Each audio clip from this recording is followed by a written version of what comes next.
There is a word that has appeared more and more frequently in discussions about Star Citizen, that is the word scam. For years, using this word was almost guaranteed to start an argument. Even people who were deeply disappointed with Cloud Imperium games would often avoid it because of the implications attached to the word. Calling something a scam suggests deliberate deception, and very few people can honestly know what is happening inside CIG's offices or what intentions existed when Star Citizen was first conceived. But that is not really what interests me about the discussion here. What interests me is the fact that the word is becoming increasingly common, while the number of people willing to dismiss it outright appears to be shrinking. Whether Star Citizen technically qualifies as a scam is ultimately not for me to decide. I'm not an investigator, and I'm not a judge.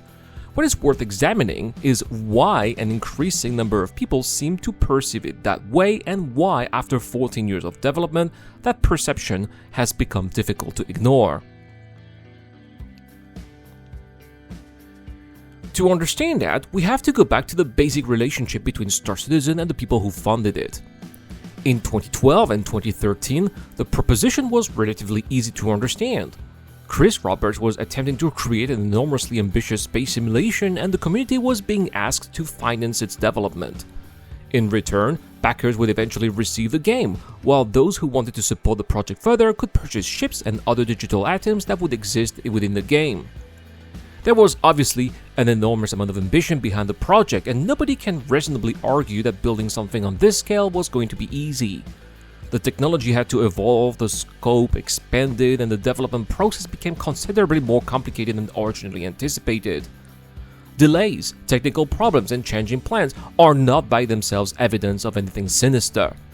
The problem is what happens when those delays stop being measured in months or even a few years and start being measured in more than a decade. Star Citizen has been in development for roughly 14 years, while the project has crossed the $1 billion mark in funding. At the same time, it remains an alpha, with unfinished systems, persistent bugs, and major pieces of promised gameplay still under development. CIG itself continues to describe pledges as contributions toward the development of Star Citizen and Squadron 42, and its own support documentation makes it clear that many ships purchased by backers are still not flight ready and may require loan of ships until the development is completed. None of this automatically makes Star Citizen fraudulent, but it does create a fundamental problem of perception. The longer the project continues, the more difficult it becomes for people to distinguish between an extraordinarily ambitious game that is simply taking a very long time to develop and a business model that has become remarkably comfortable with asking customers to pay for a future that remains perpetually out of reach.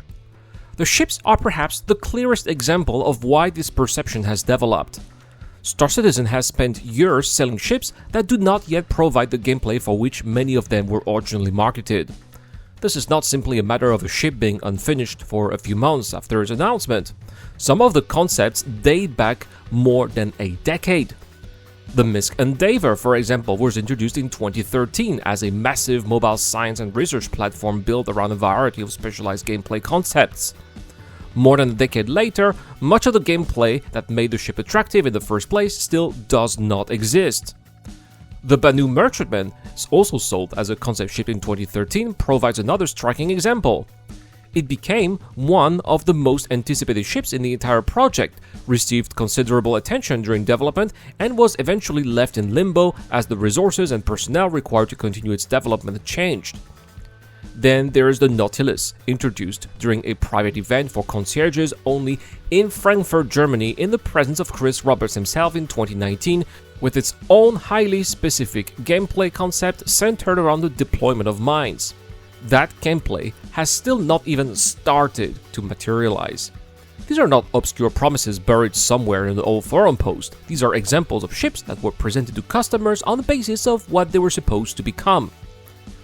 That distinction is extremely important because CIG is not simply selling artwork, it is selling a future experience.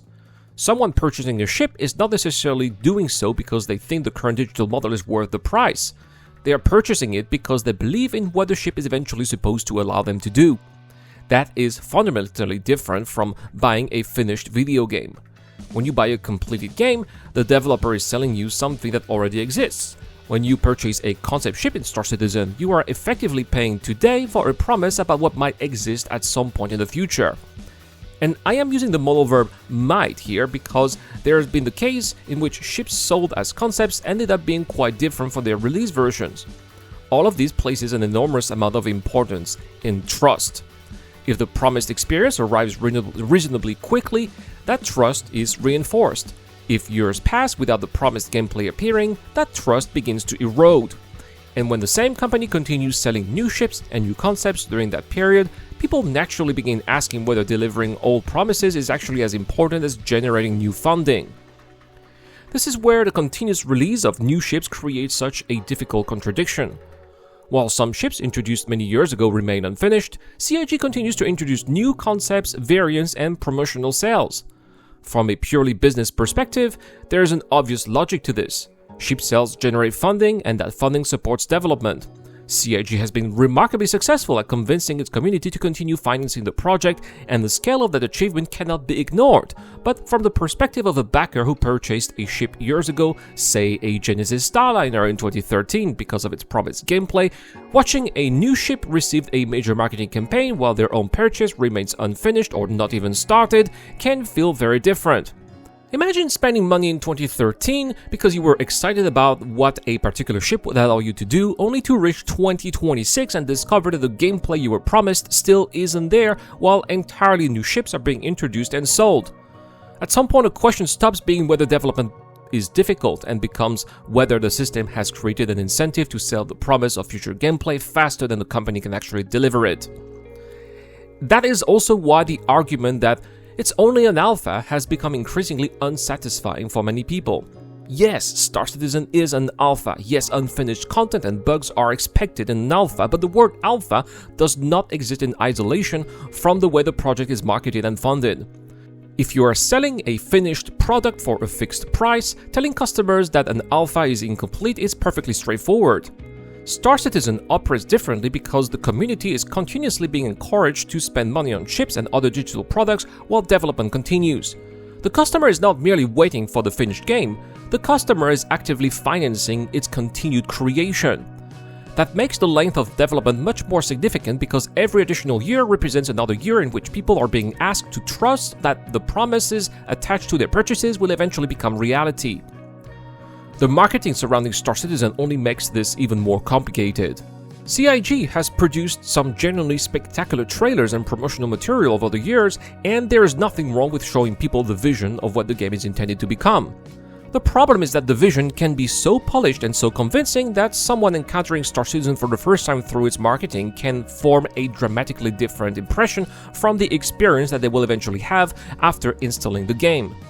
The trailers show enormous spaceships, bustling cities, cinematic battles, exploration, commerce, and an incredibly detailed science fiction universe. Of course, this can be encountered in the game if you are working, with some friends and if you really have the perfect setting with the perfect environment.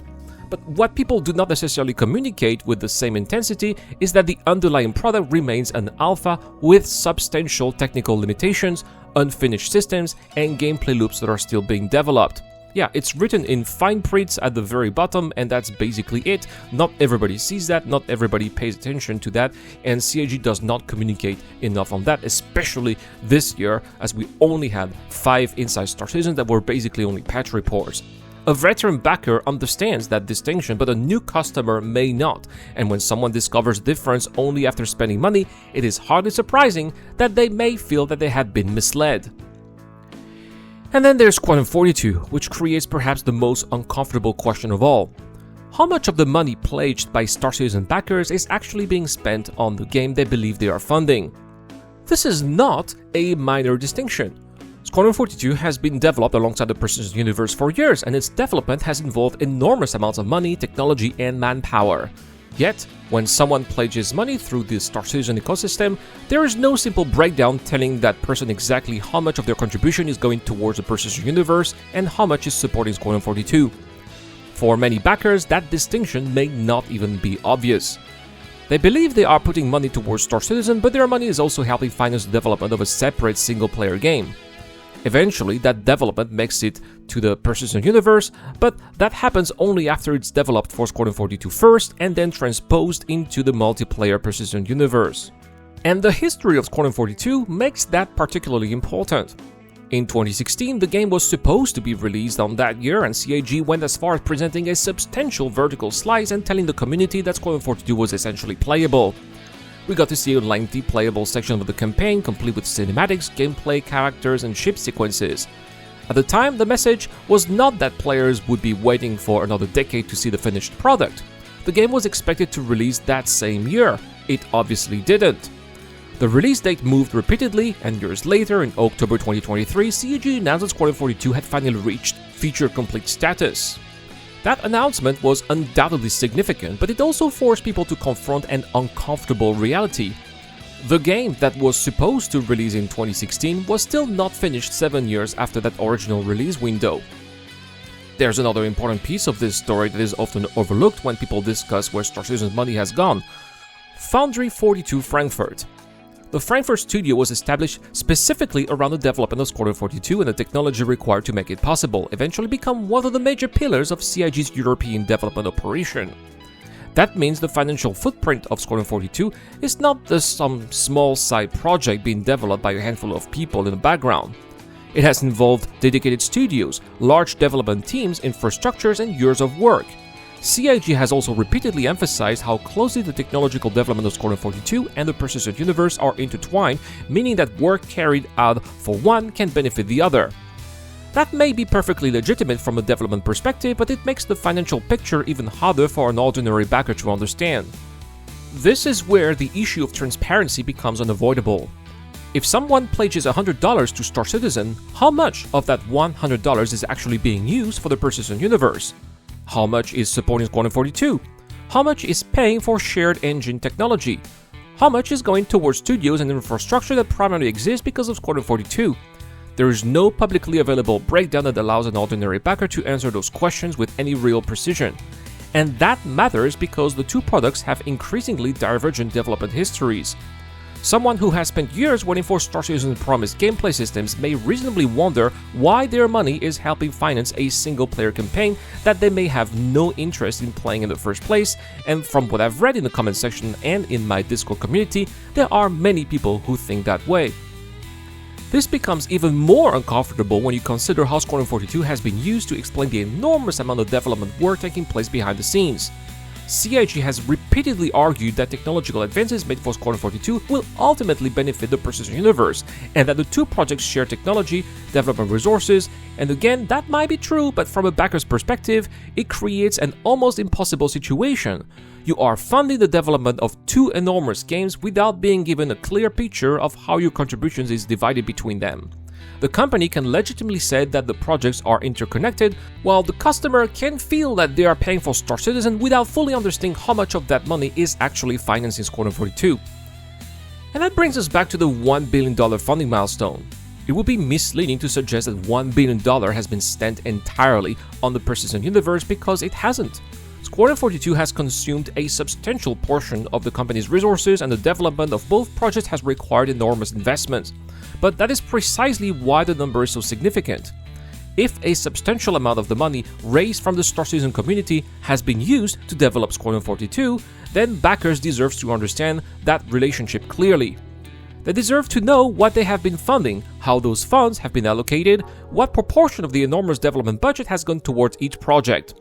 Without that information, a backer can spend years believing they are helping bring Star Citizen to completion while unknowingly contributing to another game whose development costs are also being paid through the same funding ecosystem. None of this means Squadron 42 should not exist, nor does it mean that CIG is doing something wrong by developing two projects together. Squadron 42 was part of the original vision, and there are obvious technological and creative reasons for developing it alongside the persistent universe. The issue is transparency.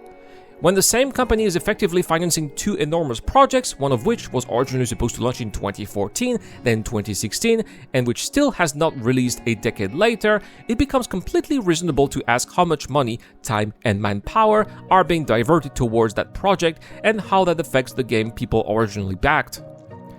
And this is where Squadron 42's story becomes even more than just an example of a delayed game. it becomes part of the larger reason why people have started questioning the entire funding model. The community was sold in 2016 that Squadron 42 was close enough to release that it could be presented with a playable experience during that year, and it was supposed to launch. 7 years later, we were told it finally became feature complete. The Frankfurt studio and other dedicated teams have spent years working on it, while the Persistence universe has continued to receive funding from the same community. At some point, backers are entitled to ask a very simple question: how much longer are we expected to finance both projects before we actually receive the games we were promised? Or at least one of them. The same problem has affected CIG's approach to roadmaps and development communication for a long time. The roadmap was one of the strongest arguments in favor of Star Citizen's open development philosophy. Backers could see what teams were working on, what features were being considered, and where development appeared to be heading. But after years of features being delayed, moved, or removed, the roadmap itself became a source of frustration.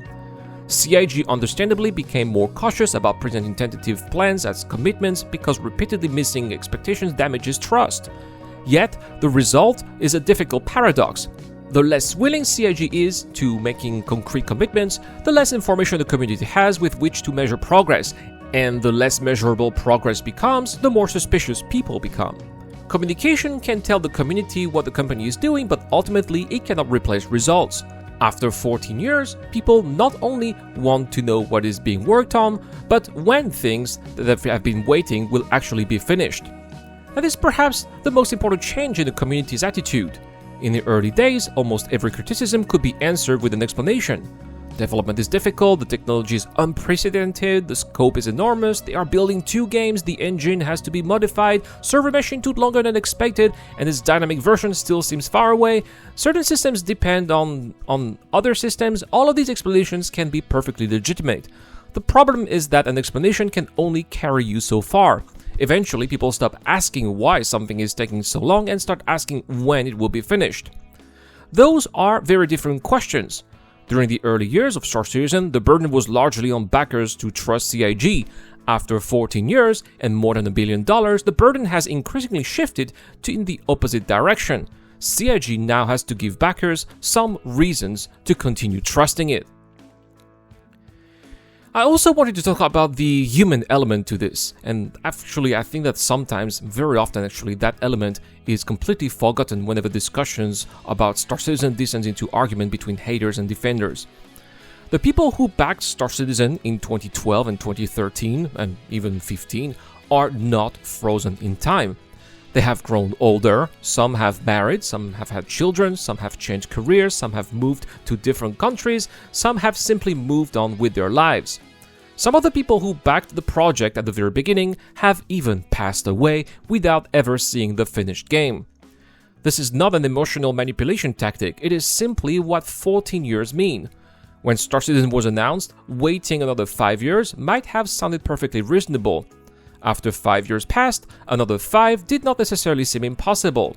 But once another 5 years have passed after that, the question changes. People are no longer asking whether they are willing to wait, they are asking whether they will actually experience the game they originally backed. And that is why I think the growing use of the word scam deserves to be taken seriously regardless of whether one believes the word is technically accurate. When someone uses that word today, they are not necessarily claiming that Chris Roberts secretly planned to defraud everyone from the beginning. They probably don't believe that developers or CIG are involved in some kind of conspiracy. They may not even believe that Star Citizen is doomed, but what they are expressing is a feeling that the relationship between what is promised, what is sold, what is delivered, and how long customers are expected to wait has become fundamentally unhealthy. You have a project that has been in development for 14 years, has raised more than $1 billion, continues to sell expensive digital products, contains ships that were sold years before their promised gameplay existed, remains an alpha, and has repeatedly pushed expectations further into the future. It is not difficult to understand why some people look at that combination of circumstances and reach an extremely negative conclusion. This is also why telling people simply to stop using the word does not solve the underlying problem.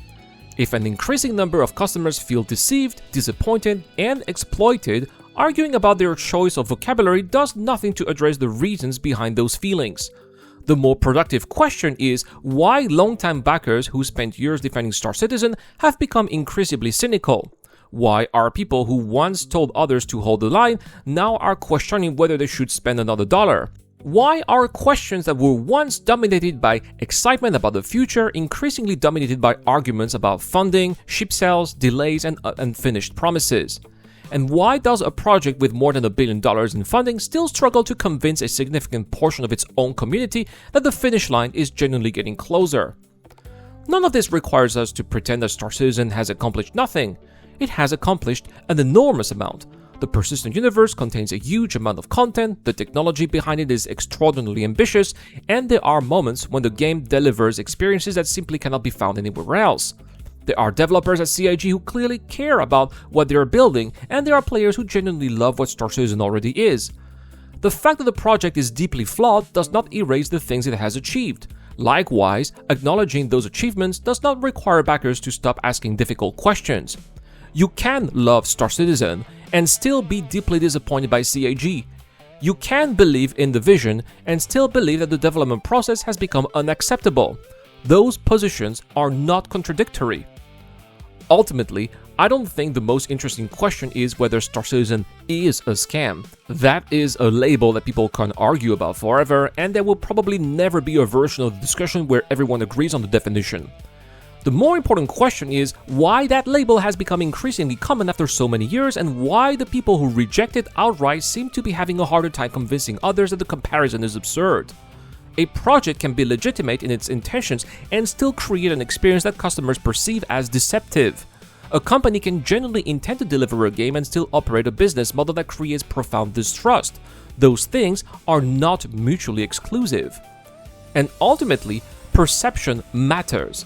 CIG can insist that Star Citizen is not a scam, and probably that statement is completely sincere, but if a growing part of the community feels that the company has spent 14 years selling the promise of a future that never seems to arrive, then the perception itself becomes a problem regardless of what legal or technical definition we apply to the word. The only thing capable of changing that perception is delivery. Not another trailer, not another concept ship, not another funding milestone, not another explanation for why something is taking longer than expected. At this point, the most convincing argument CIG can make is to finish the things it has already promised, because if Star Citizen eventually delivers the game that was envisioned all those years ago, then perhaps these 14 years will eventually be remembered as the extraordinary development story behind one of the most ambitious games ever created. The delays, technical difficulties, and seemingly endless development could become part of the legend, but if the years continue to pass, the funding continues to grow, the ships continue to be sold, and fundamental promises continue moving further into the future, then the perception will not disappear simply because people are told that they're using the wrong word. It will become increasingly entrenched. And perhaps that is the real issue here. The question is no longer simply what Star Citizen is. It is what Star Citizen looks like to the people who have spent years paying for it. After 14 years, more than $1 billion, and countless promises, that distinction is becoming harder and harder to ignore. If you have made it until the end, congratulations! That was a long video to make, which required a lot of effort. It's very hot here. It's 30 degrees in my room. I have no AC. I'm sweating my ass off. So thank you so much, guys. I've got a giveaway also. I bought this ship, this pack before the shitstorm. It is a Shiv and a Basher together. All you have to do is to subscribe to the channel and comment to any videos posted this month. There will be 25 entries for free on the Wheel of Names, automatic entries for Patreon and YouTube members. It's a way to say thank you for helping the channel, because of course I'm blacklisted by CIG for making these videos, so I only rely on your support to keep the channel running. Thank you so much, guys. A big shout out to Dr. Robin, so Carter Sisters, the key to the Kershaw, the Rise, and Zero Crusher as always. I've been the Eradicator. I'll see you guys in the next one.